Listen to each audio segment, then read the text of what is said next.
Book fair எல்லாம் வாங்கலாம் அப்படின்றத பார்ட் 2 பார்க்கலாம். கலாக்கல் நீல் டோடி அப்படின்ற புக் இதெல்லாம் பழைய காலத்து புக்ஸ் 1992 1995 அந்த மாதிரி எழுதுகிற புக்ஸு. இதோட ரேட் 30 ருபீஸ். நான் இதெல்லாம் எங்கே வாங்கலாம் அப்படின்னா மணிமேகலை பப்ளிகேஷன்ஸில் வாங்குறது. வெள்ளாவரில் வாங்கின புக் டாலர் மருமகள். இதுவும் பழைய புக்கு தான். இதுவும் மணிமேகலை பப்ளிகேஷன்ஸில் வாங்குறது. ரேட் 35.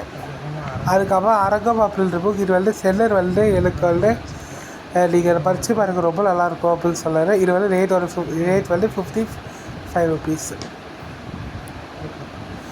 அதுக்கப்புறம் பெட்டி அப்படின்ற ஒரு புக்கு இது வாலட்டி படிப்பாங்க. அதில் எங்கே வாங்கலாம் அப்படின்னா மணிமேகலை பப்ளிகேஷன்ஸில் வாங்கின புக்கு. இதோட ரேட் 25 ருபீஸ். நான் இதெல்லாமே படிச்சுட்டு ஸ்டோரி வித் கார்த்தி அப்படின்ற யூடியூப் சேனலில் நான் ஸ்டோரிஸாக கொடுக்குறேன். 1000 நிலவே வா இதுவும் வாலட்டி படிப்பகமில் இருக்கக்கூடிய புக்ஸு. இதோட ரேட் 25 நினைக்கிறேன். 35 ருபீஸ் இது.